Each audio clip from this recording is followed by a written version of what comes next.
Eu vim falar hoje um pouquinho aqui com vocês sobre os estudos observacionais. Eu vou estar fazendo aí uma semana de desenhos de estudo e hoje eu vou falar sobre os estudos observacionais.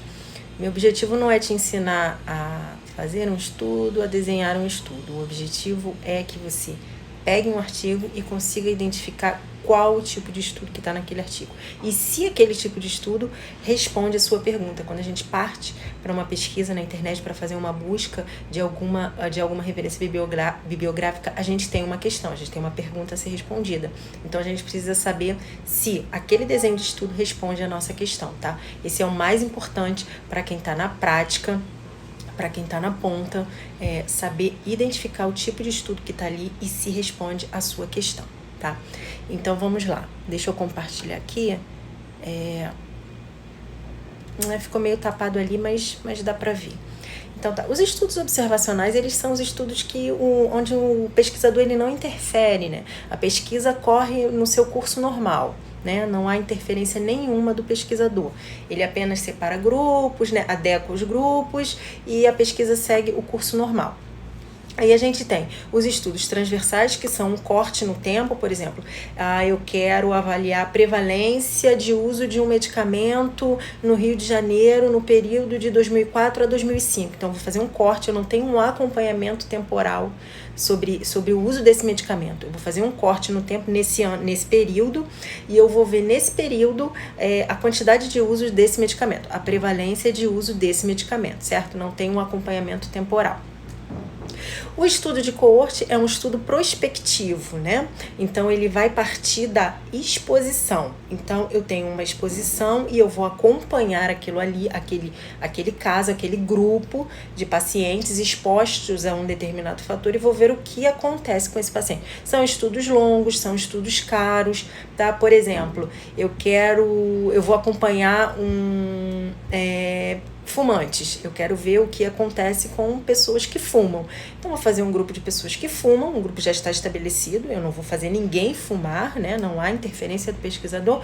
Então, eu pego um grupo de pessoas que fumam, um grupo de pessoas que não fumam e vou acompanhar essas pessoas ao longo do tempo, até para ver o que elas vão desenvolver, qual a doença que elas vão desenvolver, certo? E é um estudo muito longo, é um estudo muito caro, mas é um estudo que ele tem uma forte relação de causalidade, porque você acompanha por muito tempo essas pessoas, você consegue observar algumas coisas, mas ele não determina a causa, ele tem uma forte relação, gera uma hipótese muito forte, que aí depois você vai partir para um estudo clínico para poder determinar a causa, para confirmar a causa.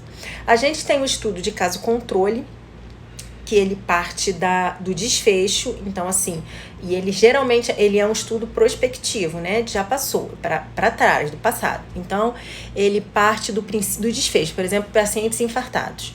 Então, eu vou pegar um grupo de pacientes infartados, posso olhar o prontuário dessas pessoas para ver possíveis variáveis causais, possíveis variáveis causais que estariam relacionados ao desfecho infarto. Então, eu posso olhar o prontuário dessa pessoa e ver se ela fumava, se ela fazia exercício, se era uma pessoa estressada, como era a dieta dela, certo? Enfim.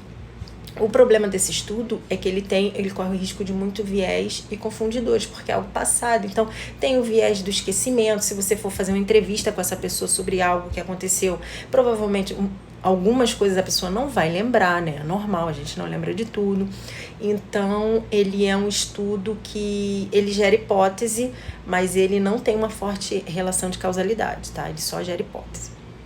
E ele serve também para doenças raras. Ele é bom para doenças raras porque você parte já da doença, né? Então, fica complicado você analisar um grupo de pessoas para ver se elas vão desenvolver uma doença que é rara, né? Então, você partindo da doença é melhor e vai indo para trás e vendo as possíveis causas daquela doença, né? Etiologia de doença. E tem as séries e os relatos de casos, que também são importantes para doenças raras, né? Porque é uma quantidade muito pequena de pessoas que desenvolvem essas doenças e geralmente muitas vezes a gente precisa se basear em relato de casos para dar algum parecer sobre doenças raras, tá?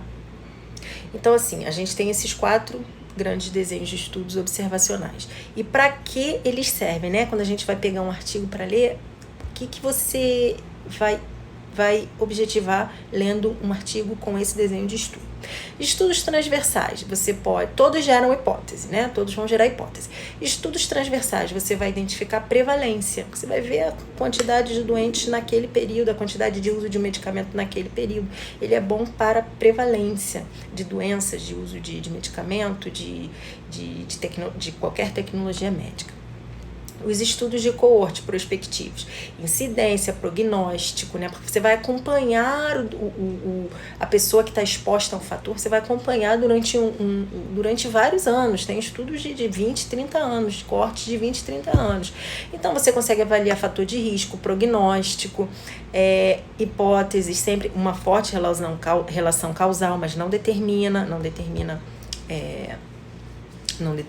o fator, mas assim, você está objetivando isso. Prognóstico, fatores de risco, gera hipótese e incidência.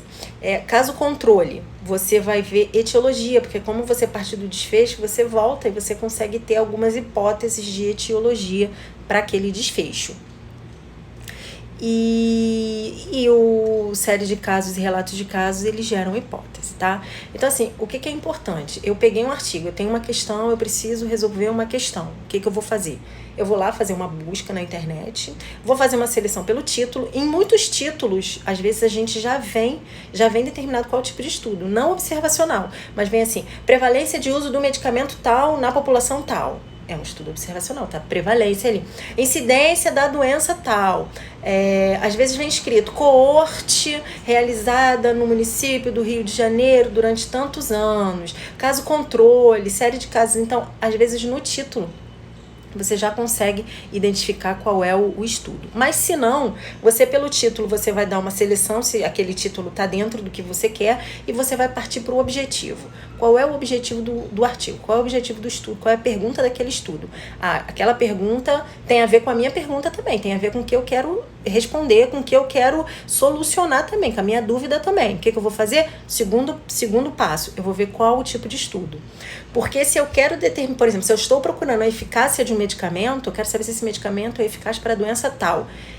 E eu vou lá no desenho de estudo, está escrito que é um estudo observacional, eu posso descartar esse estudo, vou poupar meu tempo e vou procurar um outro estudo que é um ensaio clínico, que vai me responder sobre eficácia, né? Estudos observacionais não respondem sobre eficácia. Então, assim, a gente precisa saber o desenho do estudo. Então, vou lá, qual o objetivo do estudo? É parecido com o que eu quero saber? Qual é o desenho do estudo? Esse desenho de estudo responde, eu quero saber sobre a prevalência de uma doença na data tal, a prevalência de uma doença no momento. Então, esse estudo aqui vai me responder. Então, ok, continuo lendo ele. Isso tudo é pra gente poupar tempo, não adianta eu ler um estudo todo observacional. Como a gente teve um caso na pandemia, saiu o estudo da hidroxicloroquina, que avaliou a eficácia da hidroxicloroquina para o Covid, num periódico famoso. E o estudo era observacional. Então, assim, e aí o estudo foi super bombado e tal, todo mundo pegou para usar, mas o estudo era observacional. Então, se a gente sabe o mínimo sobre desenho de estudo, a gente vai perder ali segundos lendo aquilo ali. A gente não vai acreditar no que a outra pessoa está falando, porque alguém está falando, e a gente vai perder segundos lendo aquilo ali, porque você vai bater o olho. O que está aí? Eficácia do medicamento, qual é o desenho? Observação, acabou, você descarta, você não continua lendo. Entendeu? Você não vai se deixar levar, você vai saber, né? Então, assim, a gente vai poupar muito o nosso tempo. Então, pegou o objetivo, pegou o desenho de estudo, fechou. Então, aqui, e aí, quais são? Já falei algumas, né? As desvantagens desse tipo dos estudos observacionais. E como não há um controle do pesquisador ali durante o estudo, durante a pesquisa, ele tá muito sujeito aos confundidores, né? Então, de repente, é por isso que ele não determina a causa, né? Porque pode acontecer vieses, pode acontecer os confundidores, né? A causa ser uma e ter um confundidor ali que tá mascarando aquele resultado, né? Por não ter o controle do pesquisador, né? E acho que o grande que a gente tem que ter em mente, né? Porque acontece muito erro né? Parece uma coisa boba, mas acontece muita coisa errada com isso, é que estudos observacionais não determinam causalidade. Eles geram hipótese. Isso aí tem que ficar claro, claríssimo. Eles geram hipótese, não determinam causalidade. Peguei um estudo, está escrito que é um estudo de eficácia, ele não pode ser observacional. Se ele for observacional, você descarta, poupa seu tempo, tá? E aí, só pra gente ver aqui, ó, na pirâmide da evidência, os estudos observacionais, então tá um pouquinho, tá pequeno, mas tá ali, ó, coorte, caso controle, série de casos e relatos de casos. A coorte é melhor do que o caso controle, porque a coorte é um estudo prospectivo, então ela você consegue seguir, né? Você consegue ver mais variáveis, porque você está seguindo, né? Como o caso controle é passado, então a gente acaba acontecendo mais confundidores e mais vieses por conta de algo que já foi passado, né? Então, assim, essa aí foi rapidinho, e meu intuito não queria falar aqui sobre tabelas, sobre números, sobre como avaliar resultado, não. Eu só quero que vocês fixem na mente para que usar cada tipo de estudo.